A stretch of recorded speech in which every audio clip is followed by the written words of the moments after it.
네 놈은 끝났어. 전국의 염장선의 치부를 드러냈다고 생각한 동주는 염장선을 바라보며 웃고 있었죠. 염장선은 아주 당황을 했습니다.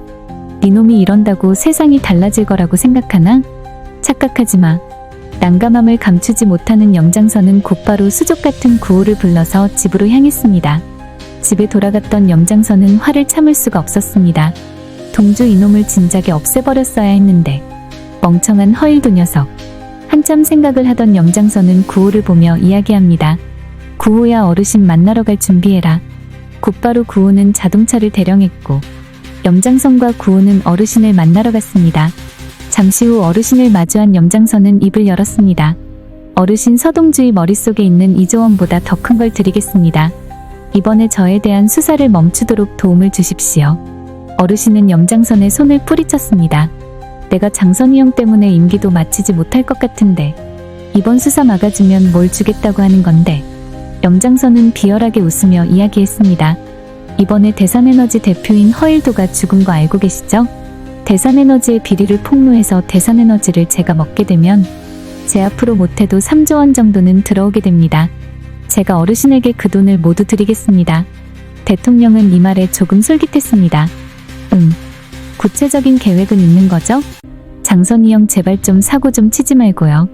염장선은 이미 허일도를 죽이기 전에 시나리오를 짜놨었던 것이었습니다. 제가 미리 준비도 없이 일을 진행했겠습니까? 언론을 통해 염장선을 향한 비난은 여전했지만 웬일인지 그 다음 날부터는 검찰 수사가 지지부진했습니다. 동주도 생각보다 잠잠한 염장선의 수사가 이상했습니다. 아무리 생각해도 대통령이 또 한 번 염장선을 도와주는 것처럼 보였죠. 미꾸라지 같은 염장선이 이번에도 빠져나간 듯 보여서 잠을 자기도 힘든 상황이었습니다. 얼마 전 염장선에게 많이 다쳤던 배원배에게 전화가 왔습니다. 이번에 민들레 파일 염장선 파일 복원됐다. 그런데 이게 차강천 회장 이야기가 있네. 직접 들어봐. 동주는 그 파일을 받고는 조용히 들어봤습니다. 그리고는 깜짝 놀라고 말았습니다. 파일 안에 들어있는 주인공은 공비서와 염장선이었습니다. 염장선이 절대로 들키지 않으려고 했던 비밀이 그 안에 있었던 것이었죠. 진실은 이러했습니다. 30년 전 염장선은 나라사랑기금을 만든다는 명목으로 비자금을 만들고 있었는데 건실한 여러 기업들을 부실하게 만들고 인수하면서 대상그룹을 키워갔던 염장선은 커져가던 대상그룹을 온전히 키우면 자신이 가질 명목을 만들고 있었습니다. 의도적으로 대상가에 집안의 공비서를 집어넣은 것도 염장선이었으며 당시 차강천의 와이프는 몸이 안 좋은 상황에서 아이를 낳았는데 공비서의 아이였던 차덕희와 바꿔치기를 하기로 염장선과 공모하던 내용의 녹취 파일이었던 것이었습니다. 녹취 파일을 들은 동주는 놀라고 말았죠. 뭐야? 처음부터 염장선은 대상가를 노리고 공비서와 짜두었던 거였어? 놀라움이 가시기도 전에 더 충격적인 내용이 있었습니다. 이걸로만은 부족했는지 염장선은 당시에 차강천 회장과 불륜설이 있었던 아나운서 지영수에게 딜을 하는 내용까지도 포함이 되어 있었습니다. 염장선은 지영수와 불륜을 하고 있었고 자신의 정자를 지영수에게 기증했고 지영수와 차강천 사이에서 지선우를 낳았다고 꾸몄었던 것이 녹취 파일에 들어있었습니다. 이렇게 충격적인 내용이 민들레 파일 안에 있었기에 염장선은 기를 쓰고 없애려 했던 것이었죠. 이번에 불태웠던 원본 파일 말고도 다른 파일이 있을 거라고 염장선은 생각을 하지는 못한 것 같았습니다. 서동주는 이 모든 사실을 알고 충격에 휩싸였고 순간 한 가지 묘안이 생각이 났습니다. 이 모든 사건을 알게 되면 자신보다 분노를 하게 될, 그리고 염장선에게 속아서 자신에게 칼을 겨누고 있는 차강천 회장이 떠올랐던 것이었습니다. 곧바로 서동주는 차강천에게 찾아갔습니다. 회장님, 서상무입니다. 들어가겠습니다. 차강천은 인상을 쓰고 있었죠. 안 그래도 자신을 협박하고 자신의 아들을 위험하게 만든다고 생각하는 서상무가 너무 미웠습니다. 무슨 일인가? 보여드릴 게 있습니다. 회장님. 차강천 회장은 녹취 파일을 들으면서 슬픔과 분노를 참을 수가 없었습니다. 영가놈이 이런 일을 꾸미다니. 자신의 아들인 줄 알았던 지선우가 사실은 염선우였고 차덕희 역시 자신의 딸이 아니라는 사실을 차마 믿기 힘들었습니다. 회장님 죄송하지만 이 파일들은 사실입니다. 언론에 공개하기 전에 회장님에게 먼저 보여드린 것입니다. 차강천 회장은 말문이 막혔죠. 거짓말 같은 현실의 기가 찰 노릇이었습니다. 서상무. 차강천 회장은 말없이 동주의 어깨를 두드리고는 방문을 나갔습니다. 다음날 차강천 회장은 직접 검찰에 출두를 했습니다. 바로 염장선이 빠져나갈 수 없게 차강천 회장이 직접 출두를 한 것이었습니다.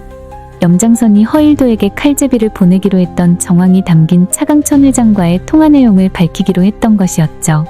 차강천 회장은 모든 것이 부질없다고 생각을 했기에 자신의 회사를 먹으려고 했고, 자신의 아들까지 속였던 염장선을 빠져나갈 수 없게 자신까지도 처벌받겠지만 차강천 회장은 자수를 했던 것이었습니다.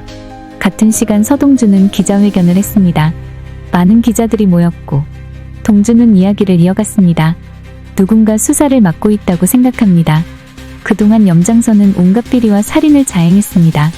그에 대한 추가 증거를 보여드리겠습니다. 서동주는 민들레 파일 속에 담겨진 모든 내용을 그 자리에서 밝히게 됩니다. 더 이상 빠져나갈 수 없었던 염장선은 곧바로 감옥으로 향하게 되었고, 차디찬 한평남짓의 수감소에서 여생을 보내야 했습니다. 얼마 뒤 염장선의 부인이 동주를 찾아왔습니다. 안절부절하던 염장선의 부인 성보연은 동주를 보고는 이야기를 시작합니다. 제가 제 남편 대신 사과드리러 왔어요. 무슨 말로도 용서받을 수 없다는 걸 알아요. 하지만 진심으로 죄송하다는 말 꼭 드리고 싶었어요. 그녀는 고개를 숙인 채 몇 번이고 허리를 숙여 인사했습니다. 서상무는 묵묵히 바라볼 뿐이었죠. 성보연은 이야기를 이어갔습니다. 동주는 성보연의 이야기를 한참을 들었습니다. 그녀의 이야기는 다음과 같았습니다. 바로 동주의 친엄마 추경원에 대한 이야기였죠. 나는 아이가 없었어요. 아이들을 참 좋아했는데 그래서였나 봐요. 시간이 날 때마다 보육원에 가곤 했죠. 봉사라는 거창한 말보단 그저 위안이었어요. 내게도 작은 기쁨이 되어줄 누군가가 있다는 게 그 아이 추성현. 그때 경원 씨가 처음 데려왔어요. 무척 조용하고 눈빛이 깊은 아이였죠. 이상하게도 성현이에게는 늘 끌렸어요. 나도 모르게 자꾸 눈이 가더군요. 성보연은 아이가 없었기에 아이들을 좋아했는데 그래서 보육원에 봉사활동을 많이 갔었고 보육원에서 동주의 엄마 추경원을 알게 되었다고 합니다. 성보연은 추경원을 뒤에서 지원을 해주었고 어느 날 그녀가 데리고 왔던 추성현이라는 아이를 성보연도 이뻐했었다고 말이죠. 추성현이 머리띠를 하고 있었던 이유도 추경원이 이야기를 했었는데 아이의 친아빠가 준 선물이라서 아들을 알아보라고 머리에 꼭 해주었다는 이야기까지 말이죠. 그런데 어느 날 사고로 다 죽었다고 전해 들었는데 살아 돌아온 서상무를 보고 무척이나 반가웠다고, 그리고 남편을 대신해서 사과한다고 말을 하던 성보연은 거듭 사과를 하고는 돌아갔습니다.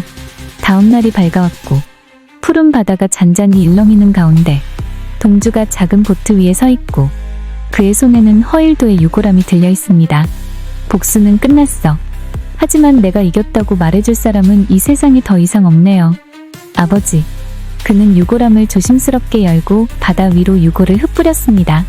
한 줌의 재가 바람을 타고 흩날리고 잔잔한 물결 위로 내려앉았습니다. 그리고 동주는 이어서 말했습니다. 아버지도 어머니도 이제는 편히 잠드시길. 그 누구보다 지독했던 사람이었지만 당신의 마지막은 나였네요. 당신을 바다에 보내는 사람. 햇살이 강렬하게 비추며 수면에 작은 빛의 파편들이 반짝이고 동주의 보트가 멀어지고 있었습니다. 오늘 이야기 재미있으셨다면 좋아요 한번 부탁드릴게요. 시청해주셔서 감사합니다.